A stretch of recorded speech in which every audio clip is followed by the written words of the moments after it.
I was just a guy living paycheck to paycheck, flat broke after college. So who would have guessed I'd end up the husband of a powerhouse CEO? And that 5 years into our so-called marriage, she'd asked me to step aside for the one that got away. "I've given you more than enough," she said, her voice as crisp and cold as the Chicago winter outside her penthouse window. "You can't be greedy." I pointed to a dusty folio on a marble coffee table. "I signed the papers a year ago. You just haven't been home to see them." There was never any love between me and Serafina Beaumont. Our marriage was a transaction from the start, a mutually beneficial arrangement, to put it nicely. I'm no fool. I knew exactly what I was getting into. In this day and age, it seems like 9 out of 10 millionaire CEOs have a ghost from their past they can't shake, and 8 of those 9 will eventually try to get them back. Of course, while they're waiting for that grand romantic reunion, they need a placeholder to keep their families off their backs, and I, lucky me, was the placeholder she chose. I'll admit she was the most beautiful woman I'd ever seen, but I was also clear-eyed enough to know I didn't love her. 5 years ago, I just graduated from Northwestern. You know how it is, a diploma in one hand and an eviction notice practically in the other. Desperate, I called in a favor with my dad's old friend and landed a job as a security guard at a luxury condo building on the Gold Coast. On my very first day, I met Serafina Beaumont. She rolled down the window of her Maybach, her gaze sweeping over the uniformed staff before it locked onto me. She studied me for a long moment. "You need money, don't you?" "Student loans," I said. She nodded as if that explained everything. Then came the follow-up. "I need to get married. Are you interested?" After a brief, surreal conversation, I understood her predicament. Her family was pushing her into a strategic marriage with the heir of another corporate dynasty. Once they were married, a divorce would be messy and complicated, but Serafina had her own great love, the one that got away, and she refused. The problem was, she didn't want to ask Caleb to give up his current dream opportunity abroad to come back and marry her immediately. So she needed a stand-in, a contract marriage. I'm the kind of guy who's never even won a free drink from a bottle cap. I never thought my uncanny resemblance to some other man's face would land me the golden ticket.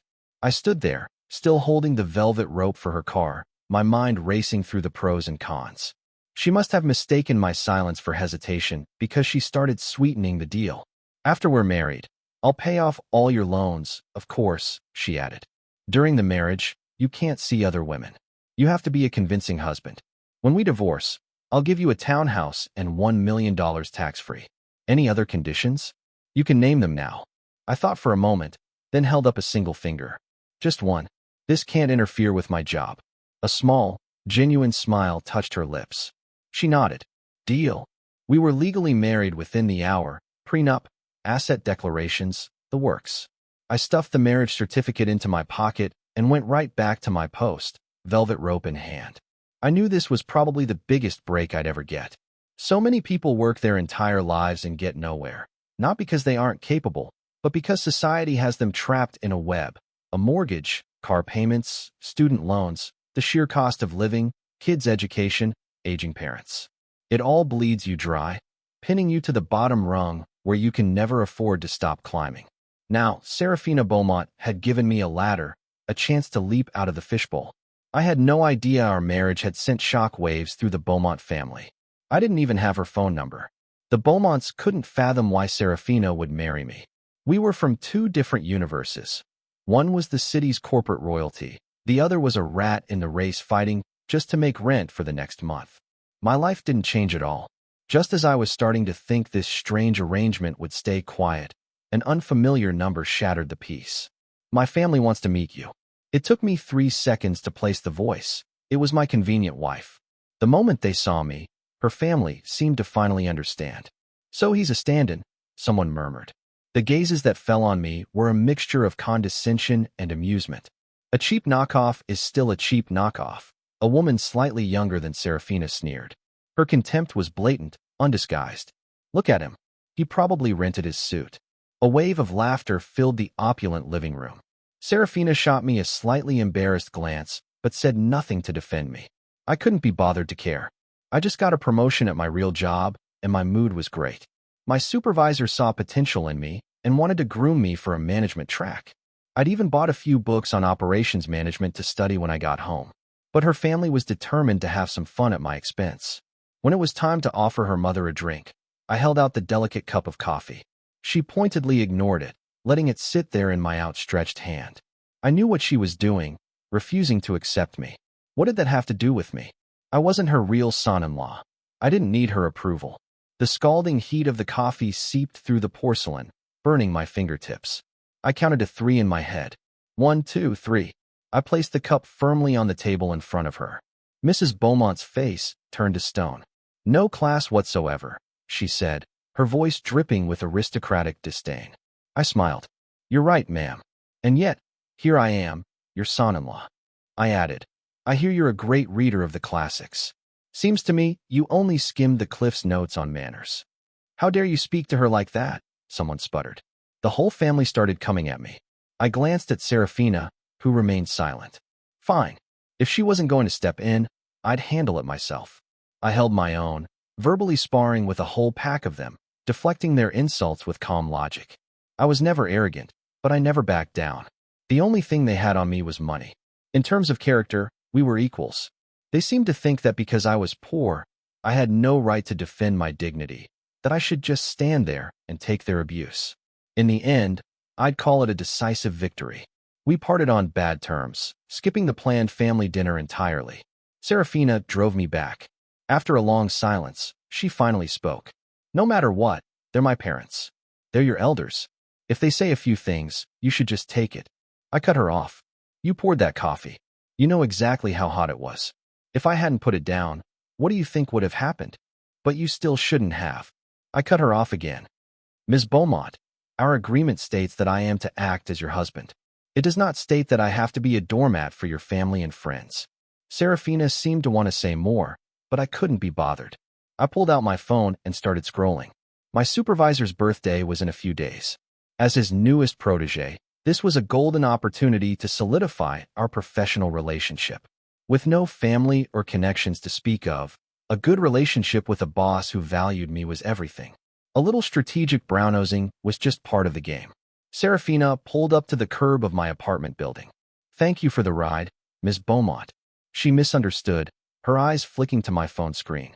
"Ethan," she said, her tone softening slightly. "We only have a contract marriage.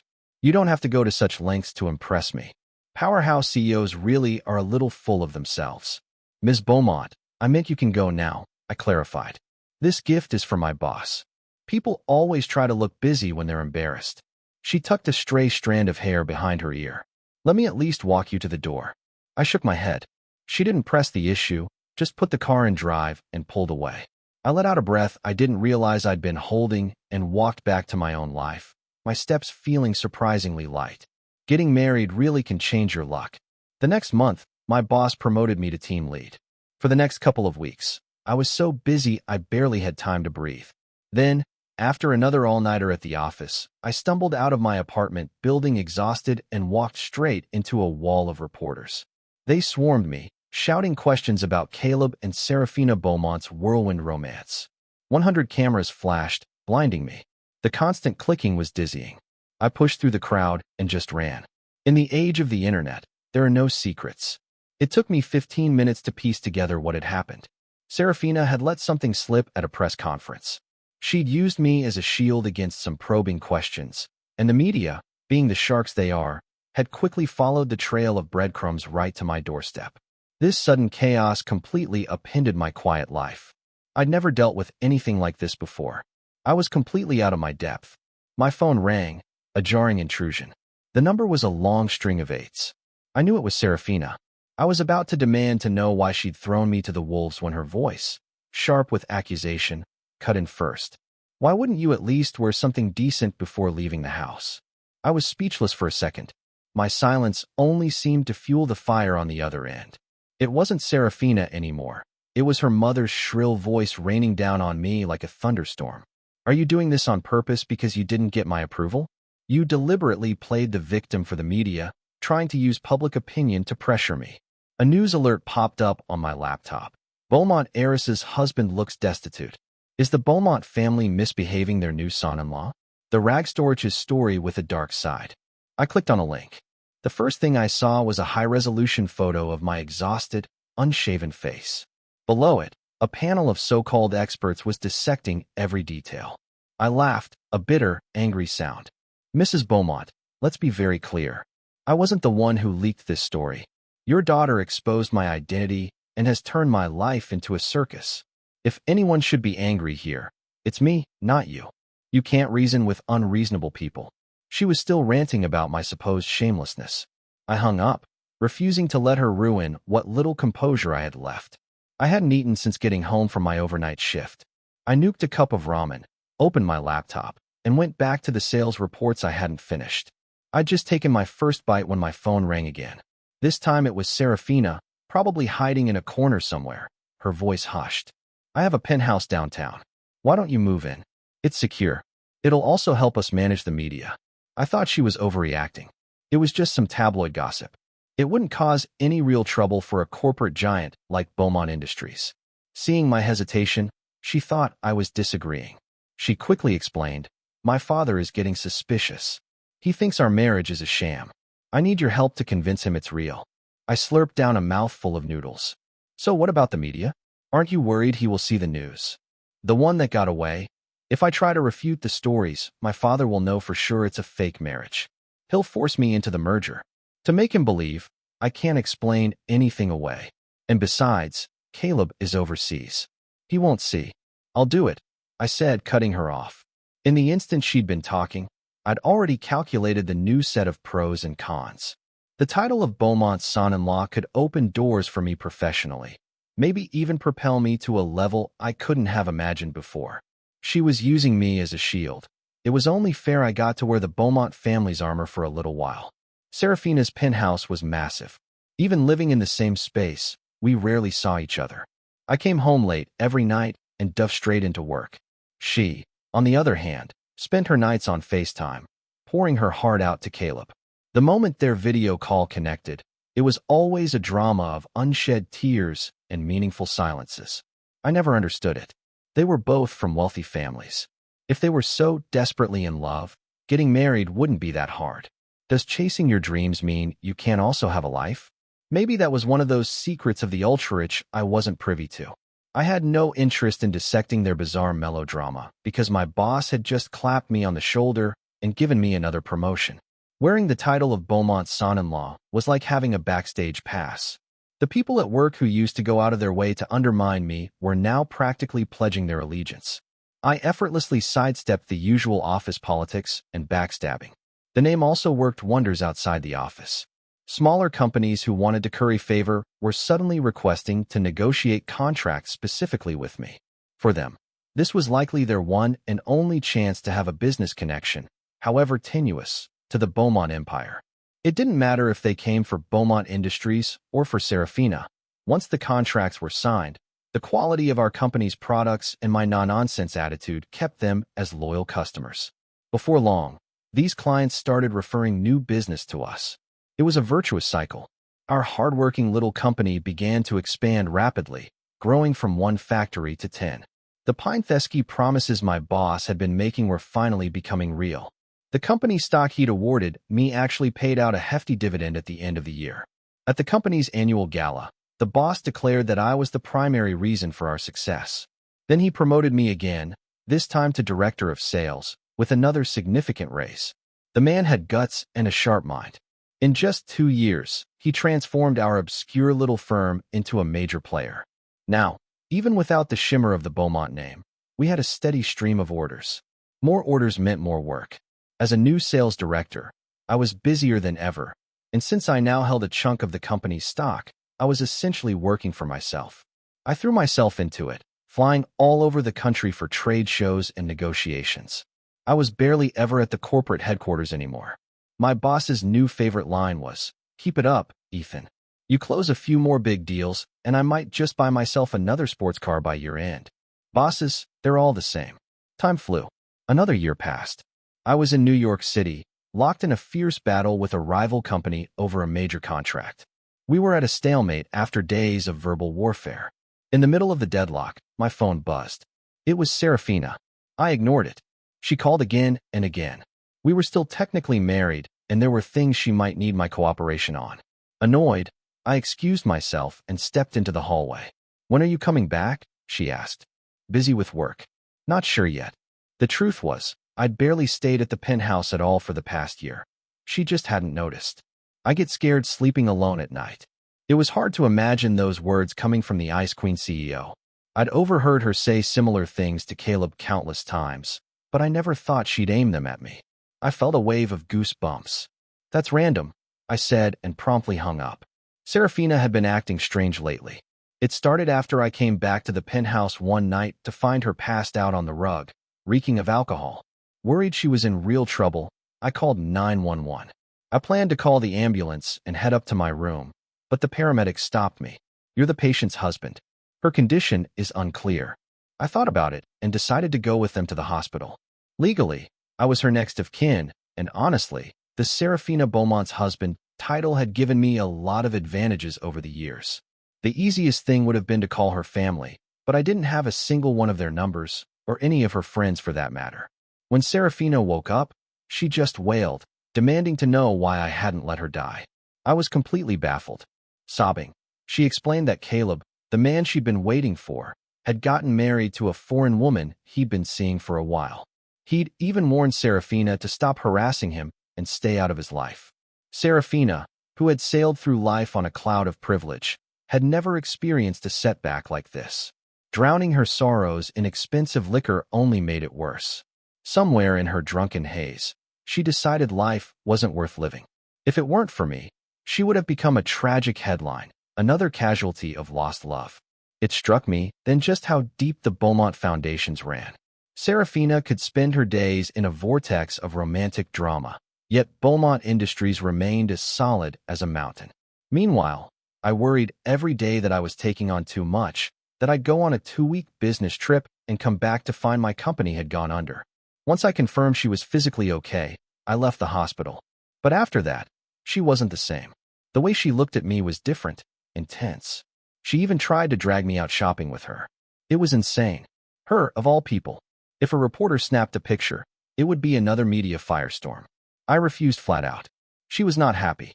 She started talking about how her near-death experience had been a wake-up call, how she finally understood that cherishing the person in front of you was the true meaning of life. Then she looked at me with unnerving sincerity. "I hope you can accept my feelings," she'd said. I saw right through it. Her ex was gone, and she couldn't stand the thought of him seeing her alone and miserable. She was just looking for a replacement to channel her grief. I hadn't done anything particularly evil in my life. Why was I being punished with this? Alarm bells screamed in my head. I took a small step back. "I'm sorry, Ms. Beaumont. I have work to do." A wounded look crossed her face, as if she couldn't comprehend my subtext. "You don't want to go shopping with me? That's fine. At least try some of this soup I made for you." I quickly refused. I already ate. Without giving her another chance to speak, I turned and headed upstairs. "Ethan," her voice was soft, pleading. Whether it was intentional or not, the silk of her robe shifted, revealing more than it concealed. Before this, she always wore pajamas that covered her from neck to ankle. I spent all afternoon making it. Just one bite. My only reply was, "I'm sorry." I went to my room and locked the door. I lay on the bed, my mind raced. A few minutes later, I shot up and started packing a suitcase. I couldn't stay in this penthouse anymore. I had to move. My very integrity was at stake. Thankfully, with my current financial situation, renting a nice apartment of my own was no problem at all. I delegated the task of finding a new apartment to my assistant, and in the meantime, volunteered for an extended business trip. The main goal was to put some distance between myself and Serafina, but her calls were relentless. At first, I'd answer patiently, trying to reiterate the nature of our relationship. I soon realized she wasn't listening, completely lost in her own narrative. Eventually, I stopped wasting my breath and would just hang up if it wasn't an actual emergency. Back in the conference room in New York, after a long and grueling battle of wits, I finally secured the contract. I had to admit, it was the toughest negotiation of my career. The other company's representative, a woman my age, extended her hand. "It's still early. How about we grab dinner to celebrate?" I had no one to go home to, so I readily agreed. Over dinner, I discovered to my surprise that we were both Northwestern alums. She had graduated a year ahead of me. Clara Vance. Her starting point out of college was the finish line I was just now crossing. It was a humbling reminder that some things can't be achieved through hard work alone. Her eyes crinkled at the corners as she smiled. You're one of the most impressive alums I've met. My ego enjoyed the small boost. We clinked our wine glasses, sharing a smile. The alumni connection instantly broke the ice. We talked for hours about everything and nothing. In the process, I learned a great deal about our company's upcoming strategic plans. My mind started turning. I realized this was a potential opportunity for my own company to take another huge leap forward. My conversation became even more animated. I never expected Serafina Beaumont to show up, and I certainly never expected her to throw open the door to our private dining room. "Honey," she said, her voice dangerously calm. "Who is she?" I felt a vein begin to throb in my temple. "Serafina, what are you doing here? You weren't answering my calls. I was worried, so I came to find you." I set down my wine glass. "Serafina, I have been very clear with you. We have a contract marriage. There are no feelings involved. If I've done anything to give you the wrong impression, I apologize, and I'm clarifying it now." But Serafina was still trapped in her own world. She ignored my explanation, her eyes fixed on Clara. "Who is she? Is it because of her that you won't accept me?" The restaurant was buzzing, but at the sound of our commotion, a hush fell over the nearby tables. Patrons turned, eager for a free show. I rubbed my brow, exhausted. "She is a business partner." A look of surprise, almost delight, flashed across Serafina's face. Afraid of what nonsensical things she might say next and wanting to end the scene, I made a hasty apology to Clara and quickly left. As I walked, I was already on the phone with my assistant. "Where's the apartment you rented for me?" Serafina's sudden appearance gave me a terrible feeling. Sure enough, my assistant stammered for a moment before confessing. "Ms. Beaumont said she would handle it personally. I thought since you're married, it was a family matter and I shouldn't interfere." I nearly choked on my own frustration. My head was pounding. "That was a task I assigned to you, which you failed to complete," I said, my voice tight with anger. "Go to HR and pay the fine as per company policy.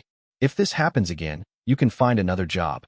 I had a meeting the next morning, so I had no choice but to board the same flight back to Chicago with Serafina. From the moment we took off, I was scrolling through hotel booking sites on my phone. "Ethan, don't be angry," she pleaded. "You don't have anywhere else to go anyway. Why not just come home? I know I was wrong. My emotional messiness hurt you. I promise from now on, you're the only one for me. You could just stay home. You won't have to work so hard anymore. I'll take care of you." She chatted on, planning our future, and a chill went down my spine. Oh God, she wanted to lock me away, keep me as her pet project. That was the kind of devotion I wanted absolutely no part of. Suddenly, I understood why Caleb had run for the hills. What I still couldn't understand was how a person like this could be the CEO of Beaumont Industries, even if it was just a title, while her father still pulled the real strings. To avoid this nightmare becoming my permanent reality, I had to get this divorce finalized immediately. The moment we landed at O'Hare, I saw my chance. I made a sudden dash, melting into the crowd and disappearing before she could react. That very night, I hired a lawyer and had him draft the divorce papers. A godsend. 3 months later, the Beaumont family's strategic merger was finally happening. Only the groom wasn't Serafina's problem anymore. Her father had chosen his niece, Serafina's cousin, for the marriage to show the importance of the alliance. The wedding was a massive high society affair. An invitation was delivered to me personally by Serafina's mother. The arrogance was gone, replaced by an almost pleading tone. "Could you please come home and see Serafina? She won't eat or drink when she can't see you. I'm afraid her body won't hold up." Mrs. Beaumont clutched my hand, her eyes welling with tears. I could understand a mother's heart, but I still refused. This was a business transaction. Serafina might have developed some kind of attachment, but she could walk away from this anytime, completely unscathed. If I let myself get emotionally involved, I'd be the one left with nothing. Calculating risk and avoiding trouble was my guiding principle. I wasn't in a position to be handing out charity. All I did was call an ambulance for her once, and I'd been dealing with the fallout for months. If I agreed to this, who knew what kind of mess I'd be dragging myself into? Watching the news coverage of the lavish Beaumont wedding, I breathed a long sigh of relief. With her cousin taking one for the team, Serafina was free from the threat of an arranged marriage. Our partnership could finally come to an end. I had my assistant place my signed copy of the divorce agreement on the coffee table in Serafina's penthouse. Days passed, then weeks. There was no response. It was like the document had been swallowed by a black hole. After a few months, my impatience ran out. I contacted her household manager. Since her cousin's wedding, the manager explained, Ms. Beaumont has been completely immersed in the business. She hasn't been back to the penthouse in weeks. Apparently, Serafina's cousin was highly capable. Backed by her new husband's family, she was making aggressive moves within the company, and many of the executives and investors were starting to rally behind her. The woman who had been content to wallow in heartbreak finally sensed a real crisis and had thrown herself into managing the company. Around the same time, my boss called me into his office. He told me he'd made enough money and was ready to spend the rest of his life chasing travel and romance. He asked if I was interested in buying his majority stake in the company. I froze for a second. The words flashed in my mind. I want to be the boss. But my pragmatic side immediately took over. Is the company in trouble? Did an audit find some creative accounting? Is he trying to run and leave me holding the bag? My boss, now my former boss, gave me a knowing look. We'd worked together long enough for him to read me like a book. He clapped me on the shoulder, his voice turning earnest. Ethan, money is a game you can't win. When you get to my age, you'll understand. Besides, I made all this cash. It feels wrong to just leave it all to my son without enjoying some of it myself. He cleared his throat. Anyway, that's beside the point. Do you want it or not? I can give you a friendly price. To be honest, I was tempted. Being my own boss had always been the ultimate dream, and now it was within reach. I quickly started running the numbers in my head. My hesitation must have been obvious because he started playing the emotional card. You were here from the beginning, Ethan. You helped build this company every step of the way. Honestly, you've put more heart and soul into this place than anyone, including me. Even though I'm leaving, I want to see it continue to thrive. I wouldn't trust it with anyone else, only you. He was so sincere that I let my guard down and allowed myself to feel a bit of sentimentality. I slammed my hand on the table and agreed to take over. I liquidated every asset I had, even selling the townhouse I'd just finished furnishing. It still wasn't enough. My ex-boss gave me a 3-year window to pay off the rest. After I signed the promissory note, his face crinkled into a wide, triumphant smile. I suspected he'd planned this all along, that he knew my net worth down to the last dollar. I was officially the most broke boss in Chicago. My first day in charge, I was already buried under a mountain of debt. I didn't even have a home anymore. To get a handle on things, I worked day and night, learning the ins and outs of running a company while simultaneously reassuring the senior staff. The first few months were rough, but I gritted my teeth and pushed through. After a year, things had finally stabilized. Company revenue was climbing steadily.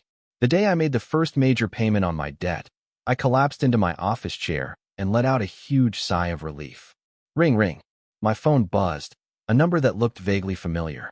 It took me a moment, and then it hit me. I still had a wife. I'd been so busy this past year I'd completely forgotten I needed to get divorced. The next second, Serafina's voice came through the line. Ethan, we need to meet. A year had passed. I figured she'd had time to come to her senses. I agreed to meet, suggesting the penthouse where we used to live. I never expected to see Clara Vance in the same complex, walking her dog. She looked surprised to see me. Ethan, what are you doing here? Did you just move in? Which building are you in? A wave of bitter irony washed over me. Did I look like I could afford a place here? I pointed towards Serafina's building. I'm here to finalize a divorce with my ex-wife. Clara's expression suddenly turned serious. Why not meet in a public place? You can't trust people. What if? Don't worry, I said, trying to reassure her. I've done my homework. Serafina's old flame, Caleb, had gotten a divorce and was now living with her. This meeting was just about her wanting to cut ties with me quickly so she could be with him.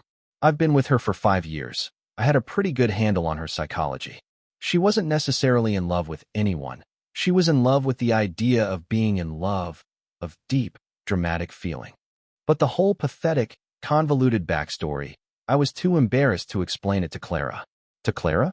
How could we collaborate in the future if she knew I was part of such a soap opera? Seeing my insistence, Clara gave her dog a determined pat on the head. All right, but me and Buster will be out here keeping an eye on things.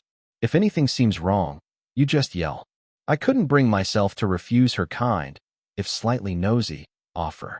I nodded my thanks. I pushed open the penthouse door. A man was sitting on the living room sofa. Just then, Serafina emerged from the kitchen, a bowl of washed fruit in her hands and a smile on her face. When she saw me, she instinctively moved to block my view of the man.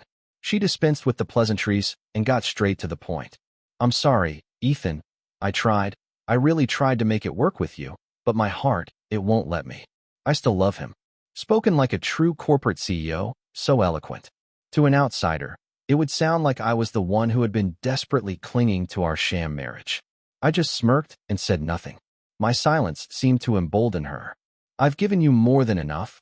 You can't be greedy. It's time for you to give up the position of husband. I sighed.